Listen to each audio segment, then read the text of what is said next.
בוקר טוב. בשם השם נעשה ונצליח להגדיל תורה ולדירה בתכלית של יראת שמיים בעזרת השם. Un petit bonjour à Myriam Fitoussi qui nous regarde tous les matins et qui demande Yacour, ça commence, Yacour. Oui Myriam, le temps de finir, le petit kawa, il y en a qui fument la cigarette dehors, et maintenant on est tous installés. Les Haïm Tovim ou le Shalom, Refoua Shlema pour Tali Batifrat Myriam Ayekara, petite Bouba. Bechol Am Israël, Elou Nishmat Claudine Khamisha Ben Ariat Kouka, sans oublier bien entendu Esther, non, laisse-moi dire, Sarah Bat Esther, Yeshua Ben Gozi Be'ezrat Hashem. Comment? Tamar Bat Rivka, Bechol Am Israël, Refoua Shlema Chlama Meira, Le Moratimi, וכן ז'ואנה בת יפה, שם שמורה בחייה, כל עם ישראל, יזכו לחיים טובים ושלום, une bonne santé pour vous toutes et vous tous, bריאים ושלמים, Amen. Où est-ce qu'on en est? On n'a pas donné la date aujourd'hui encore. On est le lundi, je crois, c'est ça? Veille de Rosh Chodesh, du mois de Nissan. Ouh, demain matin, c'est Birkat Eilanot. Pour ceux qui sont intéressés en direct, on partira d'ici à 9h précises. Voilà, hein? Enfin, live. On partira à 9h précises d'ici, Bezrat Hashem, le Birkat Eilanot. N'oubliez pas, chers amis, de vendre votre Chametz. N'attendez pas, je ne sais pas comment les gens y font. Je ne juge pas, mais des fois je ne comprends pas. Les gens qui oublient de vendre leur Chametz. Alors n'oubliez pas de vendre votre Chametz. Ne vous y prenez surtout pas à la dernière seconde, veille de Pessah, le matin. Où est-ce que je peux vendre mon Chametz? Viens le faire maintenant, dans une semaine, parce qu'on arrive à 2 semaines de Pessah, Bezrat Hashem. Et n'oubliez pas de tout vérifier à propos du Chametz. Mais ce n'est pas un cours sur le Chametz. Je pense qu'à partir de demain, Blin Eder, on va prendre un peu plus les choses en main pour les lois de Pessah. On va faire la halachot de Pessah un petit peu plus, les lois de Yom Tov, les lois de Chol HaMoed en Kitsour, pour que les gens, en tout cas ceux qui nous écoutent, sachent quoi faire et comment réagir. Aujourd'hui, on est lundi, on est dans Nos Sages Racontent, avec Ménaché qui a fait Teshuvah, je ne sais pas si vous vous rappelez. Et en français, on est le 27, c'est ça? Le 27 du mois de mars. Voilà, ça y est, on rentre dans Nissan. Pendant un mois, il n'y a pas de Tachanounim. Pendant un mois, on ne va pas au cimetière. Pendant tout le mois, on ne va pas au cimetière. On peut aller sur les Kivret Tzadikim, on ne va pas chez les autres. Vas-y. Maud. Vous avez plein de questions sur Yom Tov, on en a déjà parlé ce matin. Celui qui vit en France, celui qui a sa maison en Israël, peut-être patata. On reverra ces lois avec Chazon Ovadia Blin Eder du Rav Ovadia Yosef. Et parce qu'il y a beaucoup de déotes dans ce domaine, les Lubavitch ont leurs déotes, le Rav Mordechai ou Asadea, le Rav Ovadia Yosef Asadea, et nous on suit Keikaron, le Rav Ovadia Yosef Zatzal. Tov.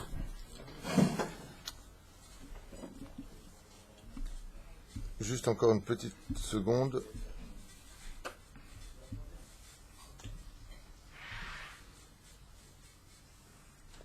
Pour la Hatzlacha, Be'ezrat Hashem, Ufwa Shelema, de Asher Korshia et Yosef Azoulay, Bezrat Hashem, Shakadosh Baruch Hu, Yimale, Kol Mishalot Ibchem, Lavodato, Barach Bakol, Mikol Kol, Shelachem Pesach Kasher Vesameach, Verbe Yeshuot. Amen.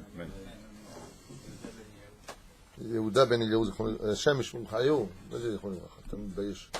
Refouach Shlema Bezrat Hashem, Ish Yakar Meod. Aman Aman, Mazé Aman Aman, c'est en général ce que chantent dans certaines contrées, certaines personnes. Mais Amon, qui était Amon? Est-ce qu'il y en a qui peut me dire qui était Amon dans le Tanakh? Il y avait dans la mythologie le dieu Amon. Misé Amon. Amon, c'est pas le fils de Noach avec... Amon, le fils de Noach. Moab, peut-être. Moab et Amon, non, les deux. Ah, Amon et Moab. Tu parles de... Non, ça ne s'écrit pas pareil. Alors, qui était Amon? Ici, voilà, c'est ça le problème. Voilà, on va étudier ça, Écrire l'histoire, le pshat de notre histoire. Mihaya Amon.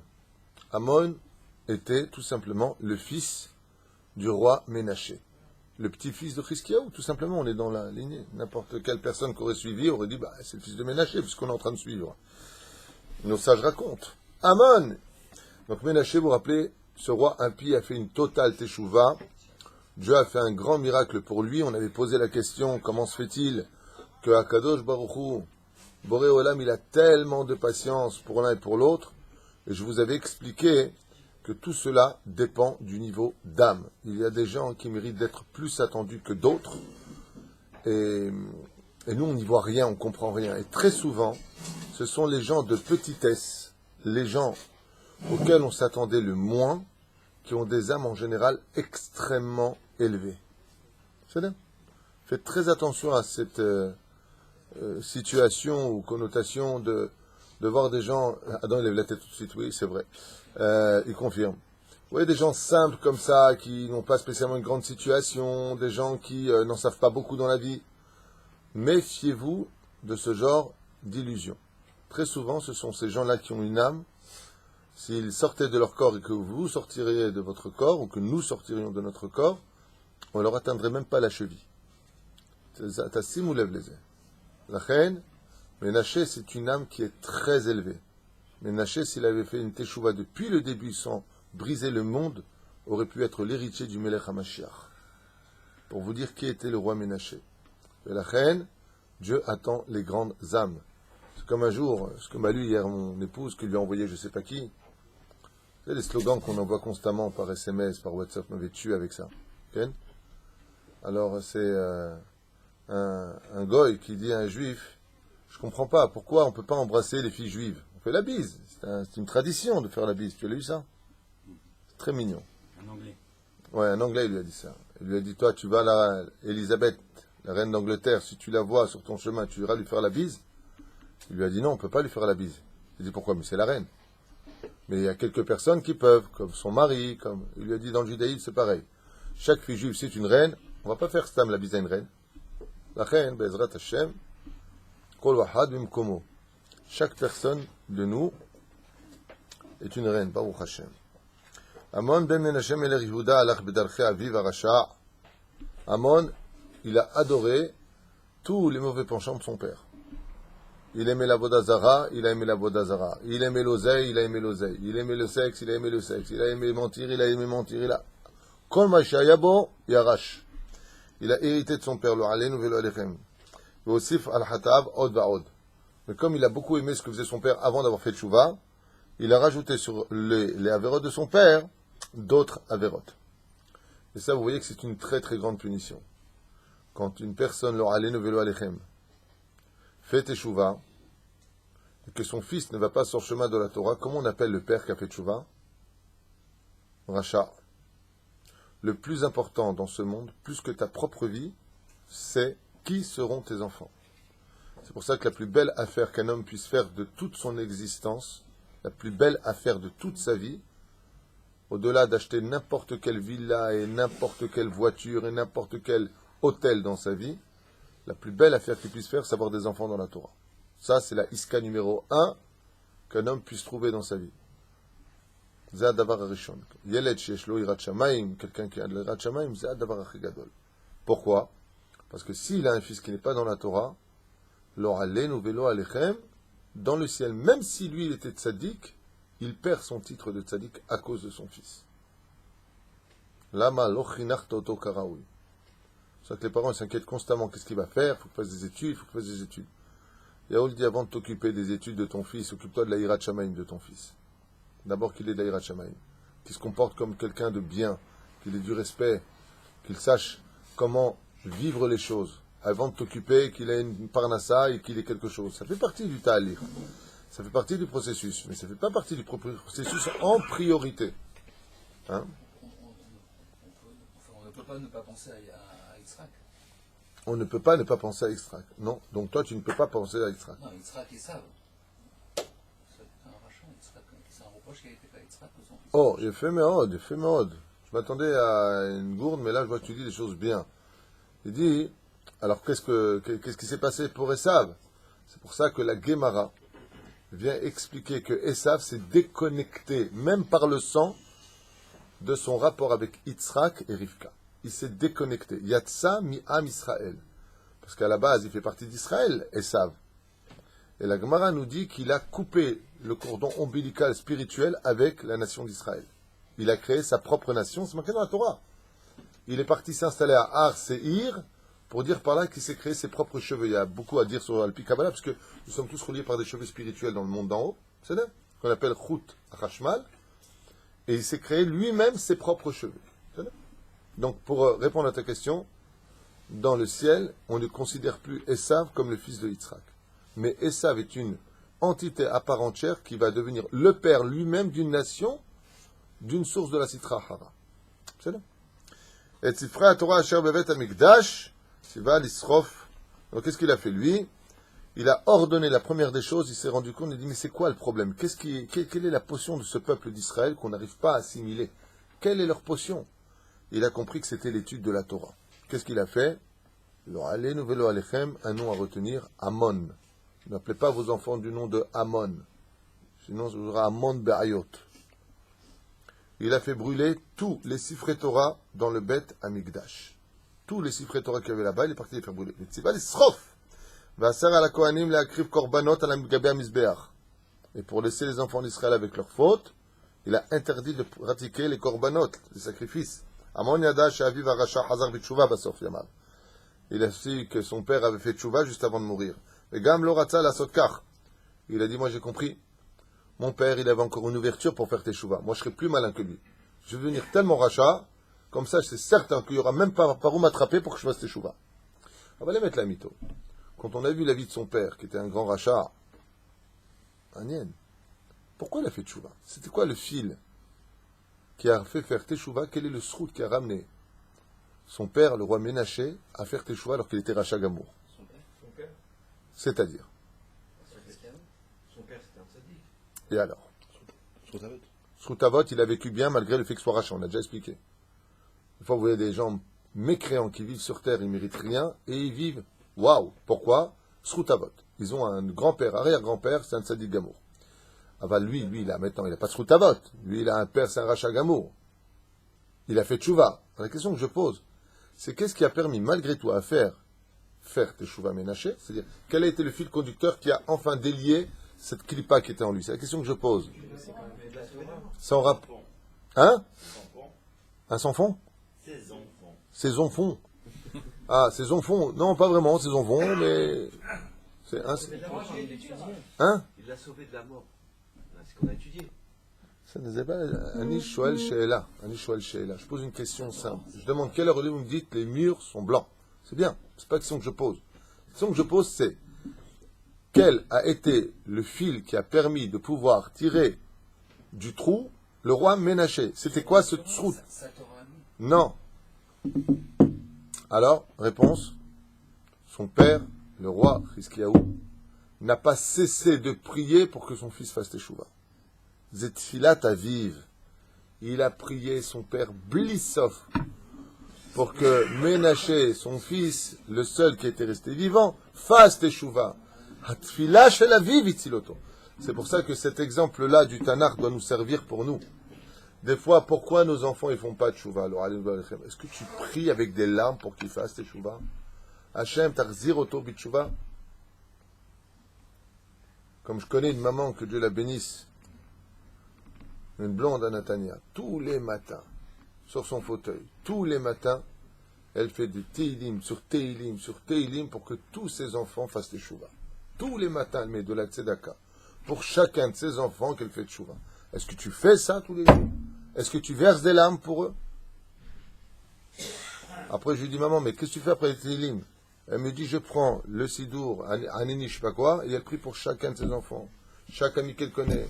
Quand elle entend quelqu'un qui, chas v'shalom, il y a des problèmes avec son fils, elle prie pour lui. Prier! C'est le minimum qu'on peut faire quand on ne sait plus quoi faire. Hein? Ça marche à l'inverse, c'est-à-dire un père qui est rachat, mais ses enfants de sadikim, alors il... Bevadaï, oui. Si le père est rachat et que les enfants sont tzaddik, le père reçoit une couronne en or dans le ciel. Non, mais si les enfants prient pour que le père fasse teshuvah. Bevadaï, à plus forte raison. Lev avot albanim, velev banim alavotam. Bevadaï, c'est dans les deux sens. Bevadaï, c'est dans les deux sens. Il n'y a pas plus grand que ça.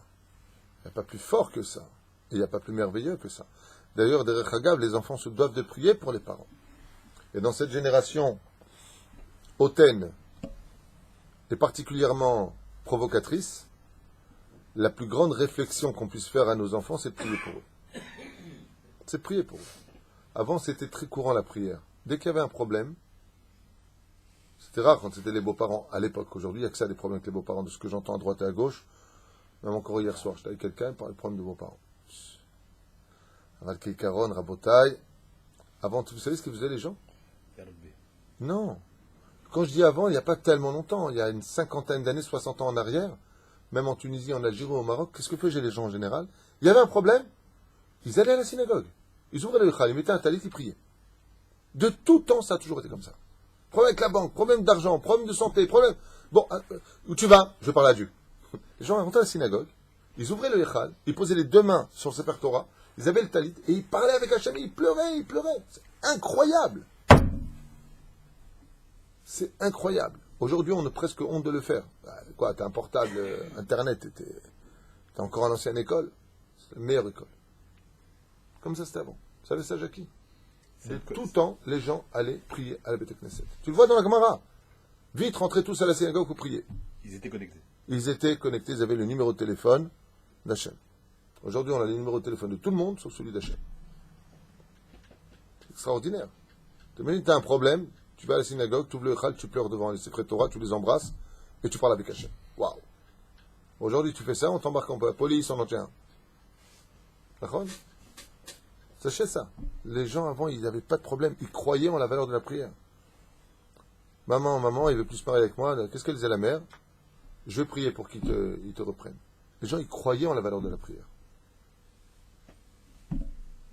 Shem Yazor. יעשה כמו אבי, יחטא כל ימיו, להתנהג על כל טוב ולעת זקנתי, יחזור בתשובה ויזכה לסלח השם. Puis qu'est-ce qu'il a fait? Il a fait un plan encore mieux que ça. Alors ça, ce que vous allez entendre, c'est la chose que la psychologie dans cette génération a le plus engendré. Amon, il aimait bien son père. Donc qu'est-ce qu'il a fait lui? Il a dit, tu sais quoi? Je vais faire comme lui, Bassof. Il a changé d'avis. Il a dit, mon père, Bassof, elle est belle la Torah. Il a fauté toute sa vie. Il a fait tchouva avant de mourir. Et il est mort comme un tzaddik. Et bien moi je vais faire pareil. Je vais voyager en Inde, je vais aller en Thaïlande, je vais faire les massages exotiques, et je vais manger pas cachère, et je vais me servir de la tchouva avant de mourir, je vais faire tchouva. Comme mon père. On a le temps. Des fois tu as des parents plus abrutis que leurs pieds. Ils disent à leur fils, sois pas trop religieux. D'abord, profite de ce monde. Vous connaissez ça? Sois pas trop religieux. Vas-y, trop religieux. D'abord, tu profites. Ça veut dire quoi? Tu veux qu'il te ramène qui? Fatima? Sylvie? Qui? Christine? Tu veux quoi? Qu'il vienne avec un joint? Qu'il ait des tatouages? Au contraire, Marie, vite tes enfants. Jeunes, comme ça, il ne faut pas. Je peux vous poser une question? Imaginez que vous auriez un fils de 20 ans, 21 ans. Il vient vous voir et il vous dit, sache que je n'ai jamais touché à ma brite, jamais fauté de ma brite. Vous êtes fiers? Vous êtes fiers? Non, je sais pas, vous êtes tous bloqués, estomaqués. On dirait que je viens de vous donner le numéro du loto. Hein? Ça n'existe pas. Ça n'existe pas, il dit. Ça existe. חשב המון וחטא בלי סוף, אבל את החוטאים בכוונה וחושבים לחזור בתשובה רק לעת זקנתם לא אוהב הקדוש ברוך הוא וכועס עליהם. Seulement, il oublie un détail. Et regardez ce que nous dit la Torah, une Torah antique, mais qui nous parle à tous dans le jour yatique. Tout celui qui dit, je vais fauter, je vais faire ce que j'ai à faire, et comme je serai vieux à 60 ans, 70 ans, alors je ferai tchouva. Omer po. Akadosh Baruchu lo ohev otam velo ohev et teshuvatam. Dieu n'aime pas ces gens-là et Dieu n'aime pas leur teshuva. C'est comme quelqu'un qui vole son père, il vole son père, et il dit t'inquiète pas, quand je serai à chéri, je te rembourserai tout l'oseille. Note ce que je te vole. Tu acceptes? Pourquoi tu n'acceptes pas? C'est ce qu'il dit Hachem. Surtout que la plus belle teshuva dans ce monde, c'est celle qui est quand tu es jeune, au summum de ta force. Celui qui fait tchouva quand il est vieux, qu'est-ce qu'il a comme Gan Eden? Un Gan Eden avec des vieux meubles. C'est un Gan Eden. Et quand il fait tchouva quand il est jeune, il a art moderne. Très très beau, très classe. Design. Et quoi ça l'est? Gam alamon katsaf abore leavi alav moto beyoto tsaïr. Et qu'est-ce qu'il a fait Hachem? Je vous l'ai déjà dit tout à l'heure. Les projets sont très bons pour les hommes. On adore faire des projets. Seulement les seuls qui se lèvent, ce sont ceux d'Hachem. Alors qu'est-ce qu'il a fait Hachem? Comme le dit le verset, l'homme est emmené là où il veut aller. C'est ce que tu veux faire avec moi, אמר הקדוש ברוך הוא, גם על המון קצף הבורא והביא עליו מותו בהיותו צעיר. Il lui a dit, puisque tu veux jouer à ce jeu-là, alors tu n'atteindras jamais l'âge de la vieillesse, tu mourras jeune. Mordim ma'avadav lo pachadu ve'argu et hamelech bebeto. Et qu'est-ce qu'il a fait Hachem? Il a mis de la haine, de la jalousie dans le cœur de ses serviteurs, qui alors qu'il était encore jeune au pouvoir, l'ont assassiné sur place. Lifnei shispik larzor bitshuva, avant qu'il n'ait eu le temps de faire teshuva. C'est ce qu'on dit dans Masechet Avot. Shuv yom echad lifnei mitatecha. Fais teshuva un jour avant ta mort. Elle est belle. Il y a deux raisons à cela pour lesquelles tu dois jamais faire une chose pareille, de dire j'attends de devenir vieux pour le faire. Il y a trois raisons même. La première, ça me rappelle quelqu'un un jour qui m'a dit, moi, je ferai comme Rabbi Akiva, à 40 ans, je ferai teshuva. Aujourd'hui, il a 65 ans, il n'a toujours pas fait teshuva. Qui t'a dit que tu feras teshuva? Deuxièmement, qui t'a dit que tu arriveras à ce jour? Et troisièmement, qui t'a dit que tu sauras comment faire teshuva? Qui t'amènera à la teshuva? La teshuva, elle doit venir du cœur. Elle doit venir avec le regret d'avoir perdu ce temps. Tandis que là, qu'est-ce que tu fais? Tu joues avec le temps, et après tu dis je ferai teshuva. Donc tu ne vas pas regretter le temps, donc il n'y a pas de teshuva possible. Puisque la teshuva commence par d'abord le regret. Donc si tu n'as pas de regret, puisque tu viens, tu calcules à l'avance. Et pour finir, tout celui qui dit je ferai teshuva, d'abord je faute, la teshuva exigera de lui qu'il paye durement ce qu'il a fauté. On ne joue pas avec Hachem. לפני שהספיק לחזור בתשובה, אף על פי שחטא מאוד, היה לעמון חלק בעולם הבא בזכות כבודו של ישעיהו בנו, והיה צדיק וחסיד בכל מעשיו. Malgré le fait que ce roi Amon a été un grand rachat et qu'il a osé brûler la Torah d'Hachem, étant donné que son grand-père n'était autre que le roi Chizkiyahu alav shalom, et qui il avait encore comme grand-père, vous vous rappelez? Qui était le grand-père de Amon? Yefé, Yoshiaou, le prophète Isaïe. Alors, là-haut dans le ciel, ils ont vu Amon être emmené au Guéhinam, réincarné dans des choses terribles.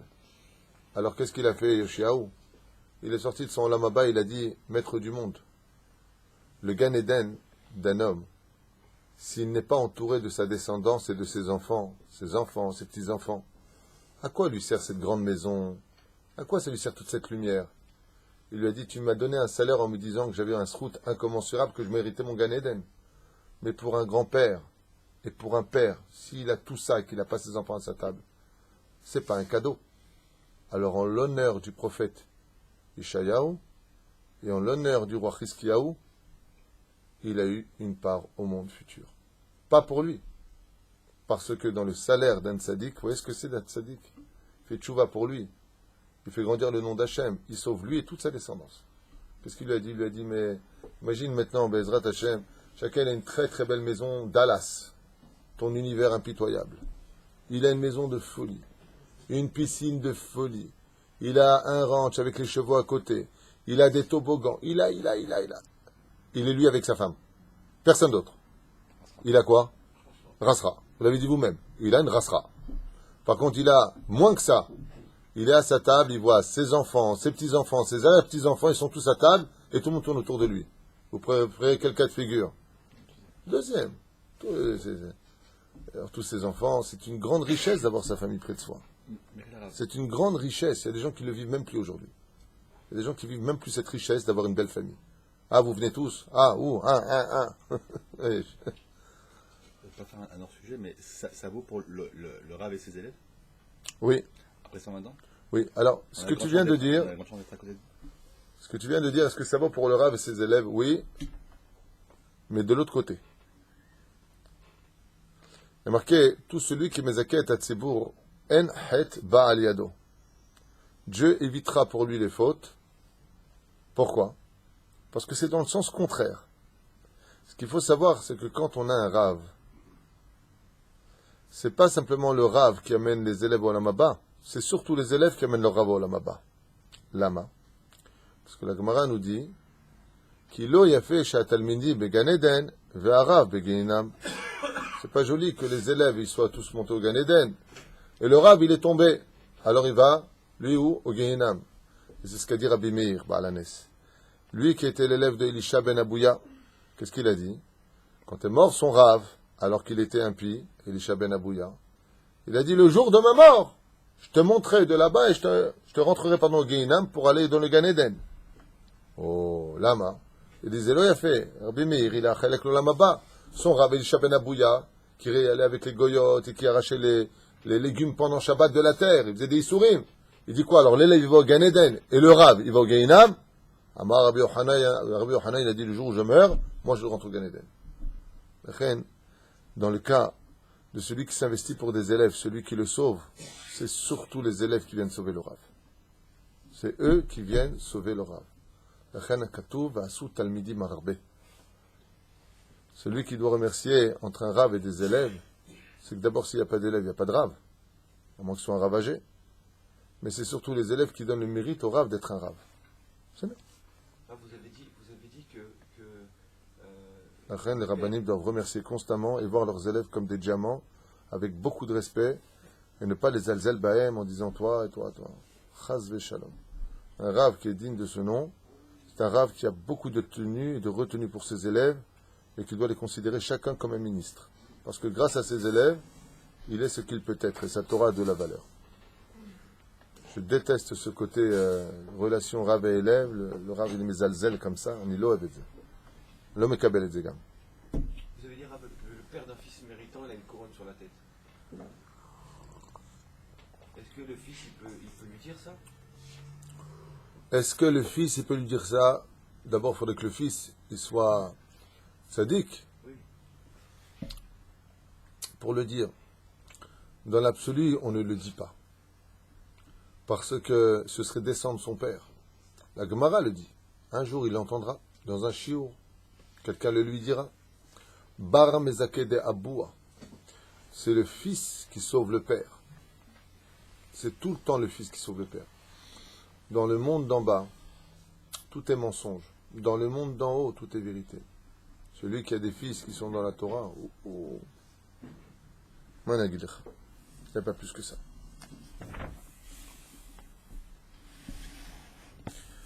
יאשיהו המלך חוזר המחזיר בתשובה. בן 8 שנים היה יאשיהו. Maintenant, qui est Yoshiaou? C'est marrant comment la Torah est faite, c'est incroyable.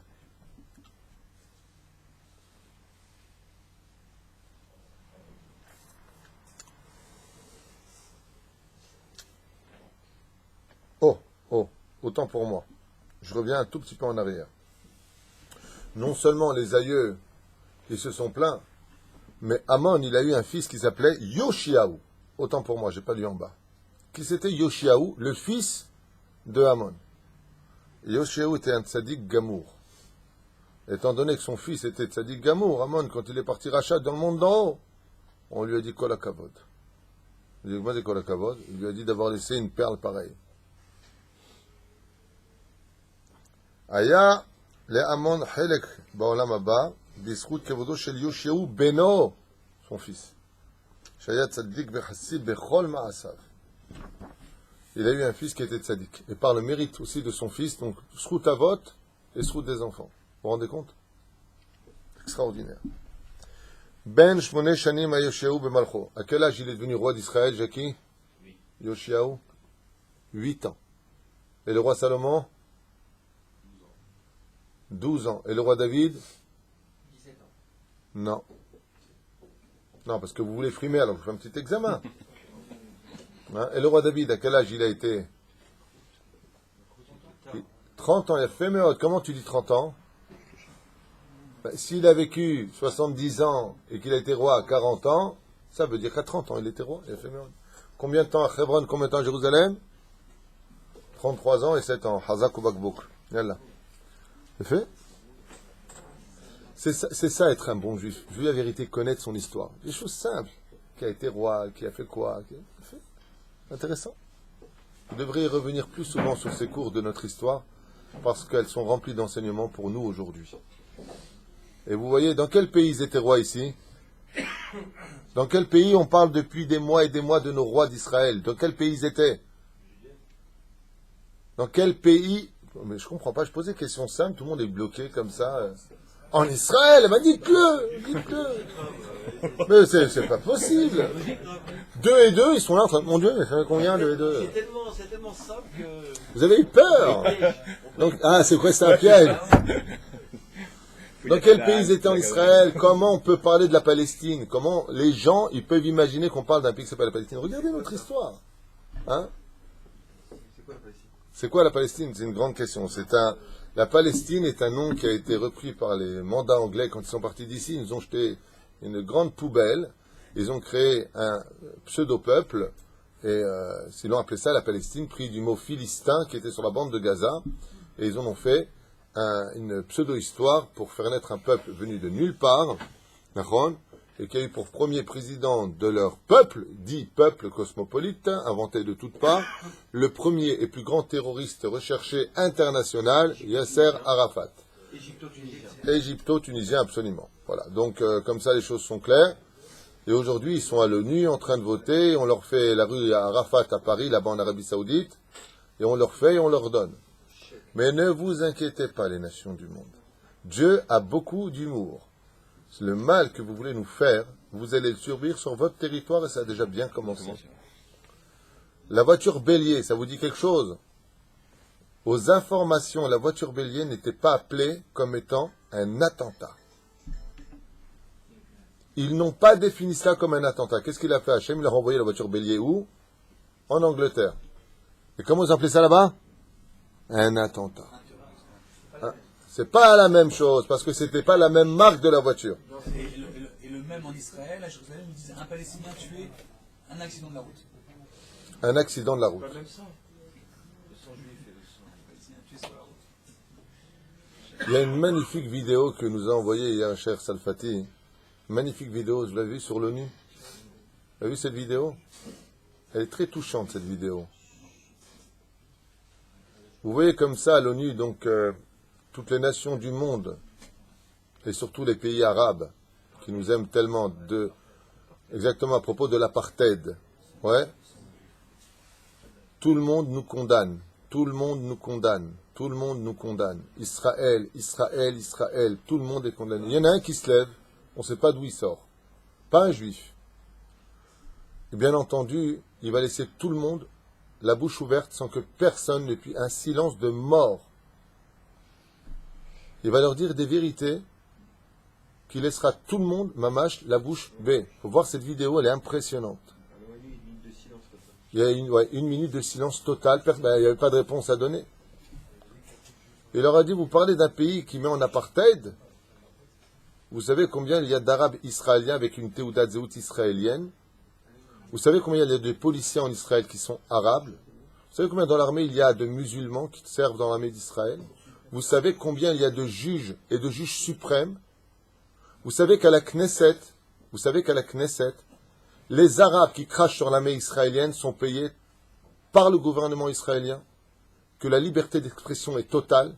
Vous pouvez me sortir un seul pays où un flic qui peut être juge dans les pays arabes? Et à un moment, il regarde tous les pays arabes. Il regarde les Syriens et dit, où sont vos juifs, vous? On nous donne des chiffres. Oui, il donne des chiffres. En telle année, vous aviez encore. Où est l'apartheid? Monsieur le Président, les Égyptiens, où sont vos juifs? L'Irak, où sont vos juifs? L'Iran, où sont vos juifs? Il les a tous fait taire. En Israël, chez nous, les Juifs, les Arabes, à l'université de Haïfa, à l'université de Jérusalem, ils ont le droit de dire ce qu'ils veulent, et ils disent ce qu'ils veulent, et ils font ce qu'ils veulent. Est-ce que vous imagineriez, vous, une seconde, qu'à la Knesset, c'est-à-dire à l'Assemblée nationale, en Arabie Saoudite, au Koweït, en Iran, en Irak, en Syrie, en Libye, où tu veux, un juif peut se présenter et dire ce qu'il pense? C'est le pays démocratique, hein. Les États-Unis, la France, Vous imagineriez un peu ça? Quelle hypocrisie des nations. Israël est le pays le plus droit de l'homme au monde, même un peu trop à mon avis, je peux me permettre. C'est impressionnant, comme il les a tous fait taire, il a été un silence de mort comme ça. Il leur a tous fait comprendre que ceux qui faisaient de l'apartheid, c'est eux. Plus simple de dire, voilà, nous, on n'aime pas les juifs, on sait qu'ils ont raison, mais on les aime pas. Au moins, c'est honnête. Est-ce que tu as un souvenir, toi, des juifs en Algérie qui ont pris des pierres, qui les ont lancées et qui ont dit que l'Algérie était à eux?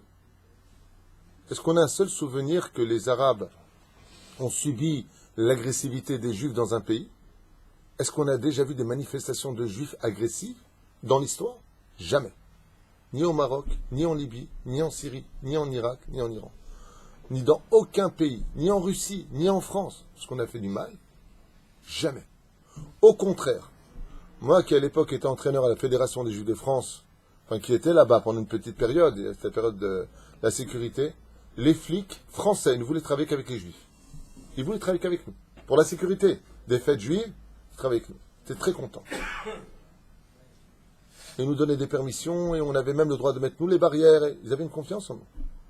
On n'a jamais eu de problème avec les Juifs dans aucun pays. Au contraire, on vient dans le pays, on l'enrichit. On part du pays, s'appauvrit. On a failli quitter la France à un moment d'une grande panique. Ils étaient tous comme des petites filles au gouvernement. Ne partez pas à la France, ce ne sera plus jamais la France sans les Juifs. Alors quand on est sur place, ils ne nous veulent pas. Et quand on part, restez. En fin de compte, il faudrait rester mort. Ça veut dire, soyez pas là, mais soyez là. Enfin, un truc comme ça. Quoi. Il y a une embrouille. Je ne sais pas comment ils s'arrangent dans leur tête, mais il y a un truc qui ne va pas. Et au moins l'honnêteté de dire simplement, on est raciste, on ne vous aime pas, vous êtes juif parce que, voilà, vous êtes un peuple extraordinaire, vous êtes un exemple de la démocratie, vous êtes un exemple de la sécurité, vous êtes un exemple. Quels sont les Arabes qui ont sorti des diplômes, des inventions? Qui? Am Israël, grâce à Dieu, dans la musique, dans la science, dans la Torah, dans la démocratie, dans tous les domaines, la politique, dans tous les domaines, on est bien au summum de la chaîne. Oui, peut-être qu'on est jalousé. Et qu'est-ce qu'on a fait de mal? Quand tu vois nos soldats israéliens, Béhémet, tu vois des tzadikim. Je ne sais pas si vous... Ouais, mon fils, il est à l'armée en ce moment, que Dieu le bénisse. Ouais, c'est Ephraim. C'est Tzadik. Eliaou, Tzadik. Tu vois les enfants d'Israël, tu vois en Israël, Tzadikim. Des jeunes comme ça, qui ne sont pas du tout envie de se battre. Tout le monde rêve de la paix, d'une vraie paix. Mais de l'autre côté, ils rêvent de la paix. De l'autre côté, on les entraîne à se tuer. En Israël, on nous apprend à nous défendre. Vous voyez la différence? Sachez-le. Moi, j'ai fait mon service militaire en Israël.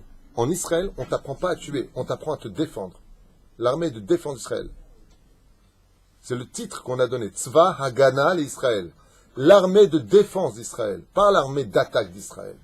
Ici, si tu viens me frapper, on va se défendre. Quand on a reçu des bombes, alors on attaque. Quand on est agressé, alors on rend. Et encore, allez, va et qu'on rentre. Combien on va vivre dans le mensonge? Mais je ne suis pas inquiet. Parce que quand aujourd'hui vous voyez les informations, on est mort de rire. Qu'est-ce qu'ont fait les Arabes? Ils ont colonisé nos territoires. Ils sont en train, en Europe, de coloniser Londres, les banlieues. Et ils sont perdus. Et ils se la ferment. Ils se la ferment. Combien Hachem leur montre ce que vous allez critiquer chez Israël, je vais vous mettre à l'épreuve. Et qui ils appellent maintenant? J'ai quitté au courant de qui ils appellent. Ils appellent les dirigeants de l'armée d'Israël pour savoir comment faire pour décoloniser les territoires occupés en France par les Arabes. Je suis mort de rire, mais Sophie, fais attention. Mort de rire. Comment Hachem il leur dit? C'est très simple. Tous les pions que vous allez voir comme défaut chez Israël, je vais les mettre chez vous, je vais voir comment vous allez faire.